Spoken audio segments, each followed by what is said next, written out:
பண்ணாதவங்க சப்ஸ்கிரைப் பண்ணுங்க. அப்படியே பக்கத்துல இருக்க பெல் ஐகானையும் பிரஸ் பண்ணுங்க. விருச்சிக ராசி நேயர்களே, உங்களுக்கு இந்த சனி பகவானோட வக்கர நிவர்த்தி காலம் எப்படி இருக்கு அப்படின்னு பார்த்தோம்னா, உங்களோட ராசியை பொறுத்த வரைக்கும் சனி பகவான் யாரு அப்படின்னா 3வது வீட்டுக்கும் அவர் தான் அதிபதி, 4வது வீட்டுக்கும் அவர் தான் அதிபதி. இப்போ சனி பகவான் ராசிக்கு 4வது வீட்டில் வக்கரமாக இருந்தார் ஜூன் மாதத்துலேருந்து.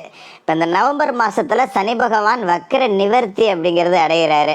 அப்போ இந்த சனி பகவானோட வக்கர காலகட்டத்திலே பார்த்தீங்கன்னா குரு பகவானும் வக்கரம் அடைஞ்சு போயிருக்காரு. குரு எங்கே இருக்காரு அப்படின்னு பார்த்தீங்கன்னா, உங்களோட ராசியை பொறுத்த வரைக்கும் 7வது வீட்டில் இருக்கார். 7வது வீட்டில் குரு இருக்கிறார் அப்படிங்கிறது ஒரு நல்ல அமைப்பு.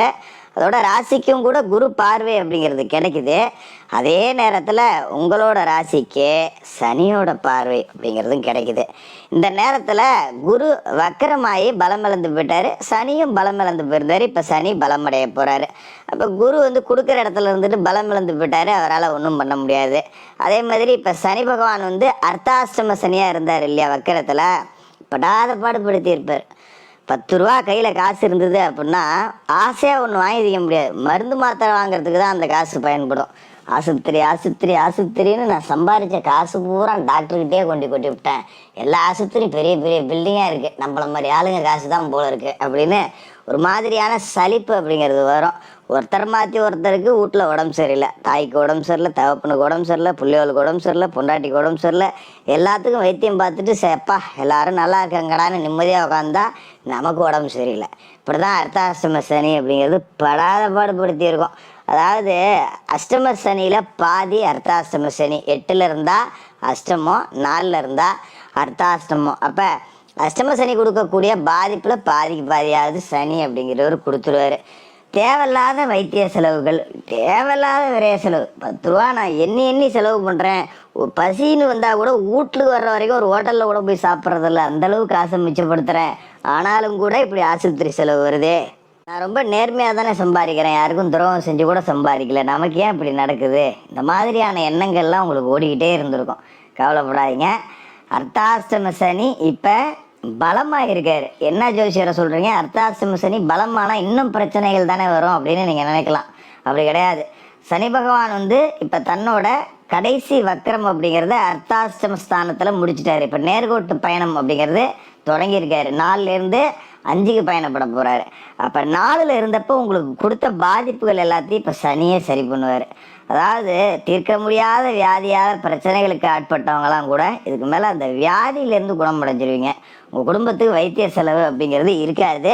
அதனால் நீங்கள் கவலைப்பட தேவையில்லை.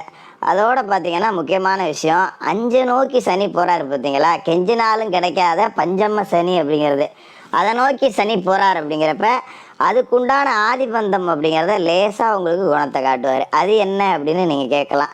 இந்த 5ல் சனி போகும்போது பார்த்தீங்கன்னா பூர்வீக சொத்தை உங்கள் கை கொடுப்பாரு. அப்பா அம்மா சொத்தை கையில் வச்சுக்கிட்டு பிரித்து கொடுக்காமல் இருந்திருப்பாங்க, இப்போ உங்களுக்கு கொடுத்துருவாங்க. சரி இப்போ புள்ள பொழைக்கிட்டோம் அப்படின்னு.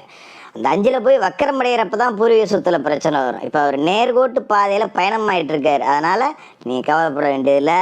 பூர்வீக சொத்து கைக்கு வரும். தாய் வழி தந்தை வழி ஆதரவு அப்படிங்கிறது திருப்திகரமாக இருக்கும். நான் இவ்வளோ கஷ்டப்பட்டும் கூட 10 ரூபா அம்மா அப்பா கொடுக்கல அப்படின்னவங்களாம் கூட இதுக்கு மேலே ஆச்சரியப்படக்கூடிய அளவுக்கு குடும்பத்தில் மாற்றம் இருக்கும். அதுமாரி சில பேர் காதல் திருமணம் பண்ணியிருக்கலாம். ஒரு குழந்தை பிறந்தா எல்லாம் சரியாக போயிடும், எல்லாம் சேர்த்துப்பாங்க அப்படிங்கிற நிலைமையில் இருந்தால் கூட பெற்றோர்கள் சேர்த்துக்கிட்டு இருக்க மாட்டாங்க. தேவையில்லாத பிரச்சனைகள் தான் வரும். நம்மளை பார்த்தாலே எரிஞ்சு விழுவுறது. ஒரு நல்லது கெட்டதில் நேருக்கு நேர் பார்த்தா கூட மூஞ்சி திருப்பிட்டு போகிறதில்ல. நான் தான் எதை தப்பு பண்ணிட்டேன், லவ் பண்ணிட்டேன், பேர பிள்ளை என் பிள்ளைய பார்த்துட்டாவது ஒரு வாய் தூக்கிறது இல்லையா அப்படின்னு கூட உங்களுக்கு மனசுக்குள்ளே இருந்திருக்கும். இப்போ அந்த மாதிரி பிரிஞ்சு போன உறவுகள்லாம் கூட மறுபடியும் ஒன்று சேரக்கூடிய அமைப்பு. சரிப்போ பிள்ளை ஏதோ தெரியாமல் பண்ணிட்டான், ஆசைப்பட்டான், நல்லபடியாக தானே வாழ்கிறான், இப்போ என்ன, இப்போ நம்ம ஒரு 10 ரூபா கொடுத்து உதவி செய்வோம் அப்படின்னு சொல்லிட்டு இப்போ ஒன்று கூடக்கூடிய ஒரு அமைப்பு அப்படிங்கிறதையும் கொடுக்கும். அதுமாரி இந்த 5ஆம் இடம் அப்படிங்கிறது புத்திரபாக்கியம் இல்லாதவர்களுக்கு புத்திரபாக்கியத்தை கொடுக்கும். கல்யாணம் ஆகி 4 வருஷம் ஆச்சு, 5 வருஷம் ஆச்சு, ஒன்றும் குழந்தைங்க இல்லை, 7-8 வருஷம் ஆகி போச்சு. ஒரு நல்லது கெட்டதுக்கு போனால் கூட பார்க்குற சொந்த பந்தக்காரங்கெல்லாம் என்னாச்சுப்பா ஒன்றும் இல்லையான்னு கேட்குறாங்க. இதனாலேயே நம்ம 4 பேர் முகத்தில் முழிக்கிறதுக்கு சிரமமாக இருக்குது. நம்ம போகிறதே இல்லை. நானும் போகாத வைத்தியசாலை கிடையாது, போகாத ஆஸ்பத்திரி கிடையாது, போகாத கோயில் குளம் கிடையாது, எல்லா இடத்தையும் சுற்றி பார்த்துட்டேன். ஒரு புத்திரபாக்கியம் எனக்கு கிடைக்கலையே அப்படிங்கிற ஏக்கத்தில் விருச்சிக ராசிக்காரர்கள் இருந்திருப்பீங்க. குறிப்பாக விருச்சிக ராசி பெண்கள் கதவை சாத்திக்கிட்டு 4 செவத்துக்குள்ளே அழுத கதை அவங்களுக்கு மட்டும்தான் தெரிஞ்சிருக்கும். அப்படி இருக்கிறவங்களுக்கெல்லாம் புத்திர பாக்கியம் அப்படிங்கிறது கிடைக்கும். அதுமாரி புத்திர பாக்கியம் இருக்கு, ஆனால் குழந்தை ஒரு நோய்வாய்ப்பட்டு கிடக்கு அப்படின்னு இதுலேருந்து மீட்டெடுக்க முடியல, பிள்ளைய பிறவியிலேயே ஒரு சின்ன வியாதி இருக்கு அப்படின்னவங்களாம் கூட இந்த பிள்ளைகளுக்கு அந்த தேக ஆரோக்கியம் அப்படிங்கிறத இதுக்கு மேலே சனி வலுப்படுத்தி கொடுப்பாரு. அதனால் கவலைப்பட வேண்டியதில்லை. அதுமாரி படிக்காமல் சும்மா தற்கூரியாக சுற்றிக்கிட்டு இருந்த பிள்ளைங்க கூட கொஞ்சம் படிப்பில் ஒரு முன்னேற்றம் இருக்கும். ஒரு 15வது ரேங்க் எடுத்துக்கிட்டு இருந்தான் என் பிள்ளை அப்படின்னு இருந்தவங்களுக்குலாம் இப்போ ஒரு 5வது ரேங்க் 6வது ரேங்க் எடுக்கலாம். ஏதோ இப்போ தான் கொஞ்சம் பொறுப்பு வந்துருக்கு போல இருக்குது, தானாக புக்கை எடுத்து வச்சு படிக்குது, நம்ம தலையால் அடிச்சுக்கிட்டா கூட படிக்காது, இப்போ ஏதோ புத்தி வந்திருக்கு அப்படிங்கிற அளவுக்கு அந்த பிள்ளைகளோட வழியில் ஒரு மாற்றம் அப்படிங்கிறது தெரியும்.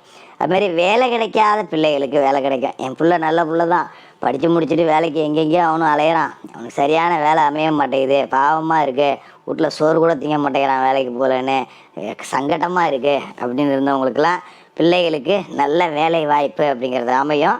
அதுமாதிரி பொறுப்பில்லாத பிள்ளைகள் கூட ஒரு பொறுப்புக்கு வருவாங்க. நம்ம குடும்பம் நம்ம தான் எடுத்து பார்க்கணும் அப்படிங்கிற இடத்துக்கு வருவாங்க. இப்போ இந்த சனி பகவான் 5ஆம் வீட்டை நோக்கி போகிறார் இல்லைங்களா, சனி பகவானோட பார்வை உங்களோட ராசியில் விழுவுது இல்லைங்களா. இப்போ சனி இந்த அளவுக்கு நன்மைகள் செய்கிறாருல்ல, இதை நாம் சரியாக பயன்படுத்தணும். ஏன்னா சனி உங்களோட ராசியை பார்த்துக்கிட்டு இருக்காரு, அதை மறந்துடக்கூடாது. 10 ரூபா சனி காசு கொடுத்தாரு அப்படின்னா அதை வச்சுக்கிட்டு ஆட்டம் போட்டோம்னா உள்ளதும் போச்சுரா அப்படிங்கிற மாதிரி அதை பிடுங்கிக்கிட்டு தான் விட்டுருவாரு, தேவையற்ற நட்டத்துலேயும் கொண்டு விட்டுருவாரு. இப்போ 10 ரூபா காசு வருதுன்னா அதை நல்ல வழியில் செலவு பண்ணணும். 10 ரூபா முதலீடு போடலாம், சம்பாதிக்கலாம், 4 பேருக்கு உதவி செய்யலாம், நம்ம சம்பாதிக்கிறத வச்சு இப்படியெல்லாம் செய்யணும். இல்லை நம்மள்ட்ட தான் 10 ரூபா காசு இருக்கே அப்படின்னு சொல்லிட்டு ஒரு வட்டி வாசிக்கு விட்டு பண்ணுறது, ஏழைப்பாளைகளை சுரண்டுறது, வட்டி வாங்கி திங்கிறது, இந்த மாதிரி வேலைகள்லாம் செய்யாதீங்க. சனிக்கு உழைக்கணும், தினம் உழைச்சி வேர்வை சிந்தணும். இல்லைன்னா உடம்பு உழைச்சி தான் சோறுதிங்கன்னு அவசியம் இல்லை, ஏதோ ஒரு மூளையை செலவு பண்ணி 10 ரூபா ஒரு தொழில் செஞ்சு சம்பாதிக்கிறது, இந்த மாதிரி வேலைகளை செய்யணும். மற்ற உயிர்களுக்கு துன்புறுத்தல் அப்படிங்கிறத செய்யக்கூடாது. இதை செய்யாமல் வாழ்ந்தோம் அப்படின்னா சனி பார்வை ராசியில் விழுவதால சனியே உங்களுக்கு இன்னும் கூடுதல் நன்மைகள் அப்படிங்கிறத செய்வார். முக்கியமாக கர்ம வினைகளின்படி வாழ்க்கை அப்படிங்கிறத நடத்தணும், வேற ஒன்றும் கிடையாது. கர்ம வினைனா பிற உயிர்களுக்கு நம்மளால் தீங்கு அப்படிங்கிறது விளையக்கூடாது. நீ யாருக்கும் நல்லதே செய்யலைனாலும் பரவாயில்ல, யாருக்கும் கெடுதல் செய்யாமல் இருந்தாலே போதும். அதுதான் கர்ம வினை அப்படிங்கிறது. அதை தொடர்ச்சியாக நீங்கள் கடைப்பிடிச்சு வாழ்ந்துட்டு வாங்க. சனி இதுக்கு மேலே உங்களுக்கு அற்புதமான யோக பலன் அப்படிங்கிறத கொடுத்துருவாரு. குருவும் வக்கர நிவர்த்தியான பிறகு உங்களுக்கு கூடுதல் நன்மைகள் அப்படிங்கிறது கிடைக்கும். அந்த வகையில் விருச்சிக ராசிக்காரர்கள் இத்தனை நாள் பட்ட கஷ்டத்துக்கு இப்போ பலன் அப்படிங்கிறது கை மேலே சனி பகவானும் கொடுக்க போகிறாரு, குரு பகவானும் கொடுக்க போகிறாரு. மிக சிறப்பான எதிர்காலம் காத்துக்கிட்டு இருக்கு. விருச்சிக ராசிக்காரர்களுக்கு வாழ்த்துக்கள். மேலும் தகவலுக்கு எங்கள் சேனலை மறக்காமல் சப்ஸ்கிரைப் பண்ணுங்கள். நன்றி.